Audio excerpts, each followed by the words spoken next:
జగన్ అసలు మనకి రాజధాని లేకుండా చేశాడు.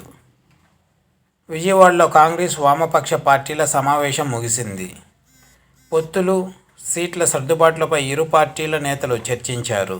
అయితే రెండు పార్టీలు కలిసి ప్రజా పోరాటాలు చేయాలని నిర్ణయించారు. ఈ సందర్భంగా ఏపీ పీసీసీ చీఫ్ షర్మిల మాట్లాడారు. 10 ఏళ్లుగా ఏపీ అభివృద్ధి చెందలేదు అనేది వాస్తవమని, కేంద్రంలో అధికారంలో ఉన్న బీజేపీ విభజన హామీలను అమలు చేయలేదని ఆమె దుయ్యబట్టారు. కాంగ్రెస్ అధికారంలో ఉంటే ఏపీకి అప్పుడే హోదా వచ్చేదన్నారు ఆమె. మోడీ 10 ఏళ్లు హోదా ఇస్తామని తిరుపతిలోనే ప్రకటించారని, నేటికి మన హక్కుల్లో ఒక్కటి కూడా అమలు చేయలేదని విమర్శించారు.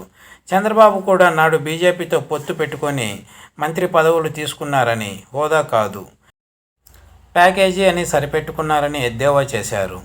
హోదా తెస్తాం, నాకు అధికారం ఇవ్వండని జగన్ అన్నారని, కానీ అసలు మనకి రాజధాని లేకుండా చేశారని ఆరోపించారు షర్మిల.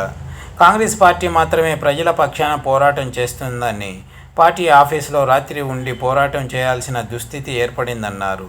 తమ పోరాటానికి సిపిఎం, సిపిఐ నేతలు మద్దతు ఇచ్చారని చెప్పారు. ఇది వ్యూవర్స్.